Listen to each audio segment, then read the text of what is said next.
Patrick, Tom Kenny, and Bill Fagerbakke.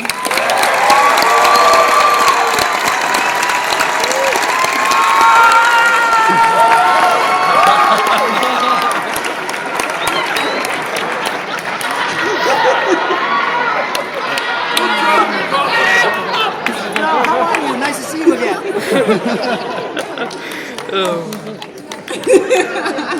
Get up here.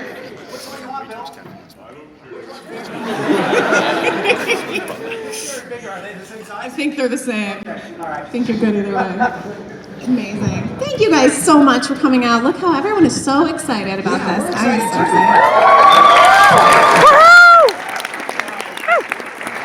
All right, guys, I'm good. You good over there? I feel like I'm 5 years old in this chair. Sinking down. The chair's eating me! Oh my gosh, amazing. Attack of the armchair. Awesome, it's awesome. I'm starting with a really important question here, guys. Okay, that everyone's really been waiting to know. Krabby Patty or salty sea dog? Oh. I know, guys. I know. Oh, no comparison. Krabby Patty all the way, baby. I cannot give you the recipe, though. I'll try and get it out of him and try and Salty caramel sea dog would be good.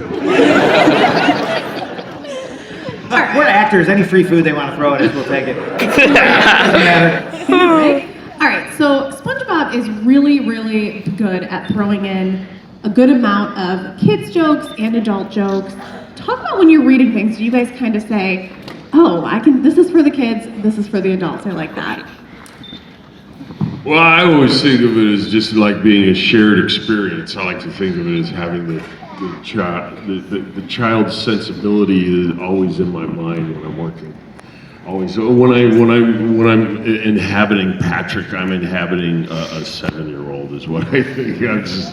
That's the kind of wonderful, kind of therapeutic immersion I'm doing. Yeah, and I mean that's one of the great, perks of our job is that you get to live in the head of like these young, naive characters for a little while, and then you have to go back to the adult world of parenting and mortgages and worry and. Oh, it's so stupid. But it's an escape that I think most people don't get within their job, So we feel really lucky to have this job where you could just kind of ride around in the heads of these characters that are just so guileless and sweet and funny, and SpongeBob and Patrick really like each other. Bill and I really like each other, which helps. And so it's really in terms of the content, it's really just I don't know that there's ever an effort to put overtly adult stuff on purpose into the show, but I think it's just writers trying to do stuff that they think is funny and that makes them laugh. They're just trying to make each other laugh. And I think they're really strange people. Microphone, Bill. They're so weird. They're awesome dudes. They're incredibly talented. They are. We don't have a woman on our. We've never had a woman, right? Yes, we have. We have?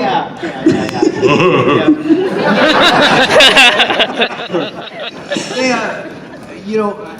I think that the mission is always that SpongeBob is a kids show on a kids network, and it's always been that.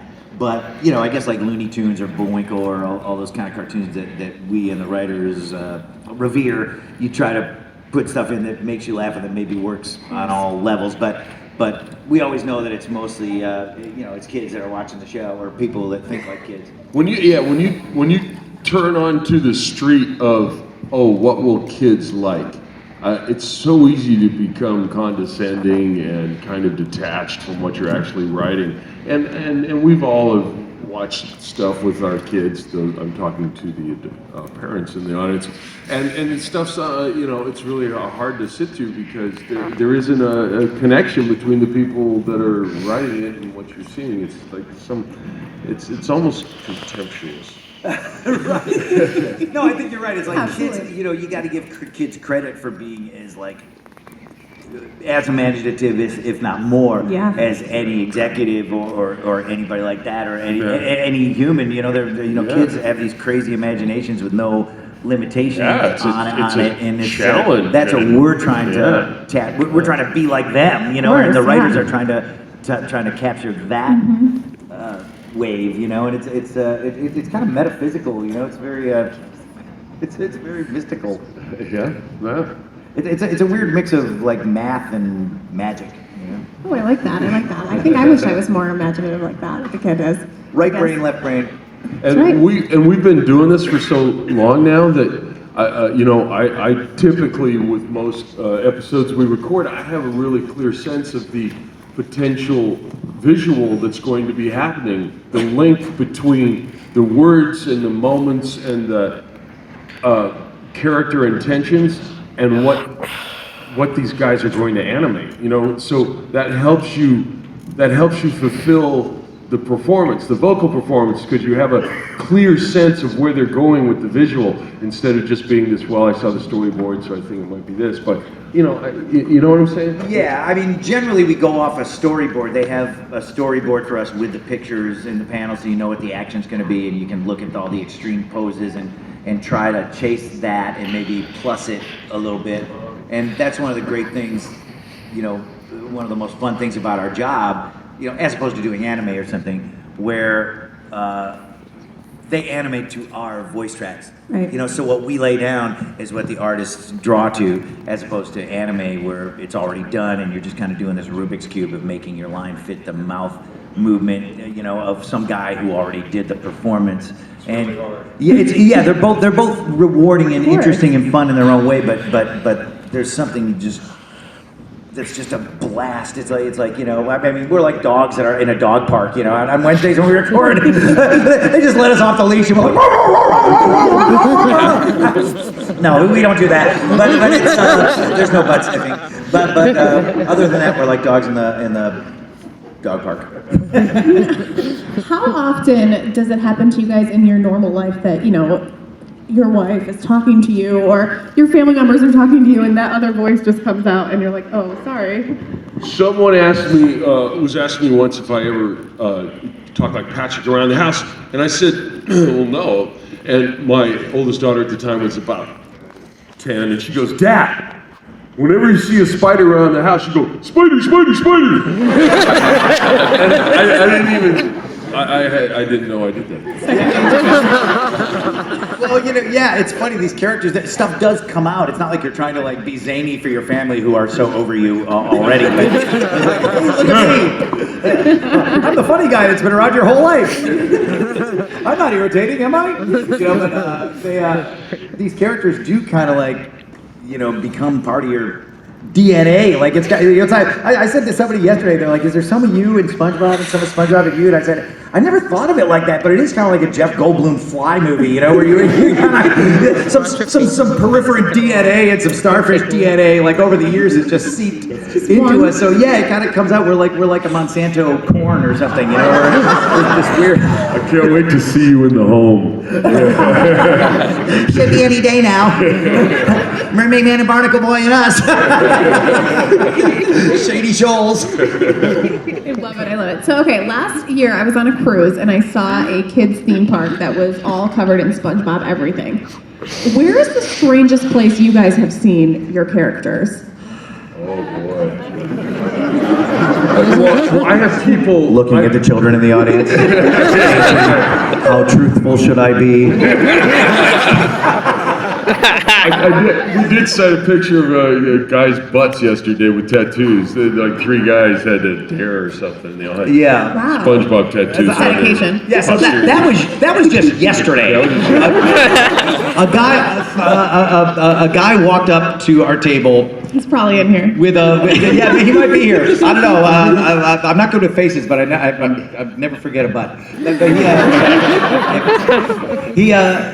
He walks up with a manila envelope, and he takes it out, and it's a picture of just the posteriors of 3 men side by side, and he said, oh, my friend got married and we had a bachelor party and we all got SpongeBob tattoos on our butts.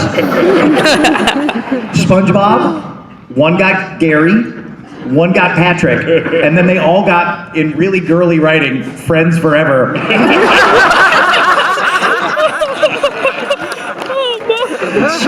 country. So he had to sign that photo, and it was like, So awesome. yeah, it was like, wow, it's like you never know where you're gonna wind up, you know? It's like, And I completely forgot to put, did you see my butt? I know. After the guy walked away, I go, Bill, I hope you wrote, did you see my butt? Because that's the only time you'll ever get to write that, and it'll be so perfect. He goes, oh! Next time. Oh God! So anyway, yeah, the guy was very nice. Maybe the Awesome. That is But, real well, dedication. we exchanged wisecracks. No, I get good one, eh? I get pictures from people who are traveling around the world and like, oh, I was in Tunisia and here was a SpongeBob water slide, or someplace in Central America. They'll be like just like some local guy painted, our characters on his taco stand or something. Yeah, like off model, like unlicensed stuff, which is the best. You know what I mean? Like when SpongeBob looks kind of weird and his eyes are too small, like some crazy piñata or something like south of the border. That's like our favorite stuff. And Steve Hillenburg, the creator of the show, he doesn't have any SpongeBob merchandise like at all. Like he gives it all away. He doesn't care, but he collects bad off-model. And, that's crazy where you see it like that. Like somebody will send me a picture. It was Tunisia with a Muslim girl. Like it was a girls' school, and all these Muslim girls, like fully covered, burqas, everything, coming out of school, and one of them had a SpongeBob backpack on. You know what I mean? It was like that's worlds colliding. And then on the streets of Rome, my family and I went to Italy a couple of years ago, and on the streets of Rome there was a guy selling these hand-modeled, I don't know if I've ever showed you this, little figures of, there was SpongeBob, Spider-Man, various people like that, but it was all characters dropping trowel and little poos on there. And they were like beautifully hand painted, and SpongeBob's poo was yellow, and Spider-Man's poo was red with like webbing on it, And so I just bought a whole bunch of the SpongeBob ones, Amazing. It's about this big, and it's just like SpongeBob like with a big smile, but his pants are down, and there's a little yellow pile there on the base. And I was like, anything that would freak Nickelodeon out, we love. You guys have had a ton of guest stars do voiceovers on the show. Anyone that you can think of has been on. Mark Hamill has done a voiceover. I know Chris Elliott, who was on How I Met Your Mother with you, he did a voiceover. Yeah, we spooned on It was a great moment. Is there anyone that you guys, from a past project you've done, Bob Odenkirk could show up, if someone could show up from your past, is there someone you guys would love to have come on and do a voiceover? Oh, so not our favorite ones, but like people who have Dream not done ones, it yet. yeah. Wow, that's really hardcore. It'd be great to get someone like Robert Duvall or Amazing. Yeah, that would be good. Gene Wilder would be awesome. You know what I mean? Oh, I don't know how his yeah. health is, but Pacino, somebody like that. Someone You know what I epic. mean? Yeah, like the SpongeBob is. In the beginning, it used to be hard to get celebrities to do it, because, it's not a gigantic paycheck for these guys, and it's like, but now people want to do it. So, Of course. So it's been, it's fun, and I voice direct the show now. Like I'm a voice director as of Yeah, this he's our season. director. Tom Kenny is now starting this season. He is our in-session director. That means he runs the recording session, and it's just wonderful because obviously who knows the show better than Tom, so it's really made a great difference in the show. You wait, our new episodes they'll start coming out. They're great. There's not a whole lot of directing to be done. Now, Patrick, Bill, let me tell you a little bit about Patrick. Okay, he's kind of dumb. He's a star. He lives under a rock. Yeah, these guys know their characters are a comfortable old slipper that they love, a beloved old slipper that you can take on and off as you want. But so I've gotten to direct some cool people just lately, like Betty White, who's totally spicy. Totally spicy, like, I can't believe she just said that. Oh my God. And she knows the effect it will have. She'll just say something in your ear and you go, Betty. But Bob Barker, is just on the show. It's like, I like weird celebrities like that, like legendary game show hosts. Like those are bigger to me than movie stars. Like Jon Hamm just came in. That's you're so right. fun. And unlike a lot of the bigger names like your Johnny Depps and David Bowies and such, they like to record by themselves, right? Ham came in with us and he did the session with all of us, which was really Oh, that's And he had a awesome. great Yeah, time. a lot of times they're in some castle in France doing it over the Right. phone, you know? Right. Send it to you. I'm in one of my Island. castles. Oh, it's him. You know, let's start recording, which is not as fun. But Jon Hamm from Mad Men, obviously, not a show kids are that familiar with, but he was so down to earth. You know what I mean? Like, Yeah, he was a lot of fun to work with. it was cool. That was a weird thing because I pulled up to Nickelodeon and I walked up to the gate and here's this guy with a baseball hat on and just kind of like looking around, like looking at the address, like looking for the street address. And I'm like, I wonder who that guy is, And I go to push the speaker and he comes up to me and goes, "Tom Kenny." I go, "Oh, Jon Hamm." Oh my And gosh. he goes, "Great to see you again, man. It's so great. It's been a while." I don't remember ever having met Jon Hamm. He was like, "Man, it's been so long." And he said you too. "Yeah, dude. You have a hair. You're doing all right, huh?" This is like 2 days after he won his Emmy. This is like 2 days later. He won an Emmy on Sunday, and we record on Wednesdays. So I was like, "So what's new with you? Anything?" But it was. That's so great. He was yeah, boy, he Robert was Duvall. playing a fish named Don Grouper. Oh, that's His awesome. character That on is Mad Men awesome. is Don Draper. Draper, Yeah, of course. Patrick working at an advertising agency is very good. Some good episodes Can't wait to see coming. that. Now, so I don't know if you guys are aware of this. There is the impact the show has had is so incredible. And actually, recently, I was just reading this actually last night. A 13-year-old boy. I don't know if you read this. He is in a classroom and a special needs kid, and someone started. I think he had to give the Heimlich to someone, and his teachers asked, how did you know how to do that? And he said, I learned it on SpongeBob. All right. It's- Yeah, this is on the cover I mean- of the was it? It was the Daily News? front page of the New York Daily News. So like. Oh, really? I saw it on like the local. Sponge Murdoch tabloid pants.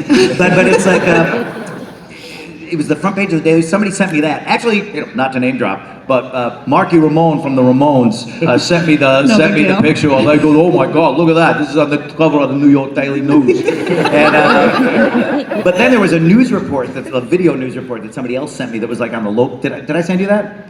Yeah. It was the local station, in New York, I guess, New York City, WOR or something, and it's just so funny. They interview the kid, and the kid is pretty severely autistic. Yes. And the classmate who he saved was not. I think he was an autistic kid Right. that was in a classroom of regular students, and. Yeah, it was cool. You can tell he demonstrates on the girl, and she's like, "Okay, that's enough." But it was really. It's been a great week for SpongeBob, man. I was a Jeopardy clue on Yeah, you Tuesday. were. That was cool. Alex Trebek And who loves that. sent me the video clip? I had to do it. It was Hey, Tom. Jeopardy! A text from Bill Fagerbakke, and then it's like a screenshot of like Bill just filming the TV on his wall. And Alex Trebek going, "Tom Kenny, not just SpongeBob, also voices Gunter, Magic Man, and Ice King on this other tune." And it was And the double. guy gets it in 2 seconds. What is it, Metro Time? It's like, wow. It was double Jeopardy too. It wasn't like the loser first round. It was the second round. It's the serious stuff. The serious Or stuff. 1200 or something. Yeah, I mean, it just must feel so amazing to see something like that because, obviously SpongeBob is a hilarious show, but it also does, it teaches people stuff. That's so interesting. Yeah, I mean, if you start choking on an apple, I'm good. I'm there. I think everyone I'm there. here would know how to do it because of you guys. So that's great. yeah, I mean, I think the most important thing of SpongeBob, because it's not trying to, obviously we're not trying to be Of course. educational and, like a movie like SpongeBob, Sponge Out of Water, Very serious movie. might, like if we were to ever get on the list of best animated feature for the Oscars or whatever, like obviously Inside Out is going to decimate us because it's about a little girl and what's going on inside her and it's so deep and Sponge Out of Water is just about How goofy can we get? how goofy and weird and surreal and hot tub time machine can we get with SpongeBob and Patrick? So, but it's got reach. The show's got reach that is just like we never could have foreseen, and it keeps on going. That's the amazing thing. Is like, like you as an actor, you're kind of like a migrant farm worker. You know what I mean? It's like you go where the crops are, and you're like, okay, well, I guess that show's canceled. Maybe the strawberries are coming in Santa Barbara. You know, so you go there. You know, it's like grapes of wrath. So when something sticks around that long, and you're also kind of mentally preparing yourself, at least I do, Always. for the time